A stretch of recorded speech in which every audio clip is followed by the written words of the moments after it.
Bonjour à tous et bienvenue à nouveau sur la chaîne Tesla France 89 pour une nouvelle vidéo. Alors déjà en intro, je voulais vraiment dire un grand merci à tout le monde, à toute la communauté. Et voilà, bientôt 1000 abonnés sur la chaîne. Ça c'est super cool, franchement, on s'attendait pas à ce que ça intéresse autant de monde. Mais voilà, si nos vidéos elles peuvent vous rendre service et vous projeter un peu plus dans votre nouvelle voiture, eh bien écoutez, ne vous privez pas et regardez-les toutes. Un petit pouce bleu d'ailleurs, ça nous fait plaisir. Voilà, donc aujourd'hui une nouvelle vidéo, vous allez voir il s'est passé quelque chose d'atroce. En fait la voiture a redémarré alors qu'on était en train de rouler sur l'autoroute. On a eu aussi les explications de la part de l'équipe Tesla à ce sujet, donc regardez bien jusqu'à la fin, il y a pas mal d'infos en fait qu'on a eu par rapport à ça. Donc voilà, on était sur un trajet tranquille sur l'autoroute, direction Lyon. On a pas mal utilisé l'autopilote, y compris à la fin, sur les derniers kilomètres, il y avait quelques bouchons. Et c'est vrai que c'est super pratique au niveau de l'autopilote parce que la voiture, elle gère vraiment l'accélération, la file. Même quand il y a des personnes qui essayent de s'insérer sur la droite, elle laisse passer, elle est assez citoyenne d'ailleurs, elle est vachement sympa, un peu plus que moi on va dire. Mais ouais, on a remarqué, elle laisse passer les gens, puis elle fait un peu 1 sur 2 aussi, enfin c'est vraiment pas mal. Donc bien sûr on reste vigilant, on garde les mains sur le volant et on est prêt à chaque minute à reprendre le contrôle du véhicule au cas où, mais voilà. Et là voilà ce qui s'est passé, en fait on roulait tranquillement et d'un coup, paf, l'écran noir. Et donc là le logo Tesla qui se rallume, l'écran noir c'était quand même assez longtemps avant, le temps qu'on chope le téléphone pour filmer vite fait, mais voilà, donc un peu la panique, surtout qu'on était en autopilote, et là vous voyez ça se rallume, le GPS est toujours en route, l'autopilote est toujours engagé, l'autopilote d'ailleurs ne s'est pas coupé pendant le moment où l'écran s'est éteint, donc ça c'était assez quand même inquiétant. Ouais, sur le coup, voilà, j'ai pas eu le réflexe de donner un petit coup de volant ou voilà pour désactiver l'autopilote. J'ai vraiment pensé qu'il allait se couper tout seul.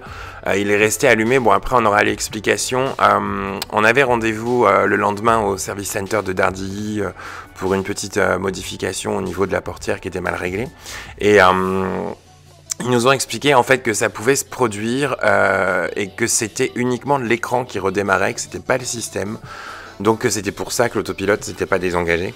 Et que le GPS d'ailleurs était resté actif. En fait, ce serait dû à l'utilisation d'appareils connectés sur les 2 ports USB qui sont juste en dessous de la console centrale. Pas ceux qui sont à l'arrière. Apparemment, ceux qui sont à l'arrière sont connectés directement à la batterie. Donc c'est vraiment sans danger, entre guillemets, parce qu'il n'y a pas eu de danger finalement. Mais sans conflit potentiel, voilà, pour le système. Là, en utilisant les ports USB qui sont à l'avant, juste en dessous de l'écran, visiblement, on se connecte directement à l'ordinateur de la voiture et il pourrait penser qu'il y a un deuxième écran. Ou alors qu'on est en train de brancher un écran sur le système et c'est pour ça que ça redémarre en fait l'écran principal du véhicule. Ça faisait quand même un moment qu'on avait des choses branchées, donc on a en fait un chargeur induction qui est branché pour les téléphones et ensuite on a aussi une clé USB qui est branchée depuis à peu près 15 jours pour le mode Sentinelle et la dashcam. D'ailleurs on a un souci, la clé est tout le temps pleine. Donc il faut le déconnecter, aller sur l'ordinateur, vider la clé et la remettre en place après, donc c'est un peu fastidieux en fait, pourtant c'est une clé de 16 Go. Je pensais que la voiture aurait recyclé l'espace au fur et à mesure, enfin bon, je me disperse un peu, désolé.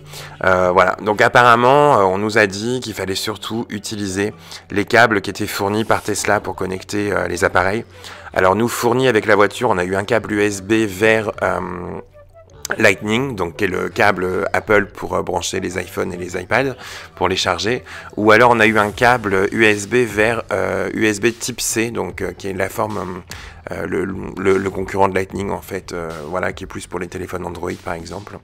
Nous malheureusement le chargeur induction qu'on a, c'est un câble micro USB qu'il faut, donc c'est la génération précédente, la génération USB type C.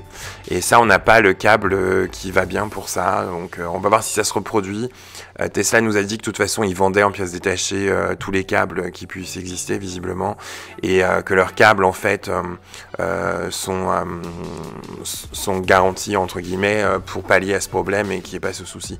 Bon, nous c'est la première fois que ça redémarrait, honnêtement voilà, on a eu du coup je pense à peu près 1 minute sans écran, par contre la voiture répondait, l'autopilote comme je vous dis mais c'est même pas coupé, aucun souci de ce côté-là, donc voilà, donc on va voir si ça continue, je sais pas si on changera le fil honnêtement.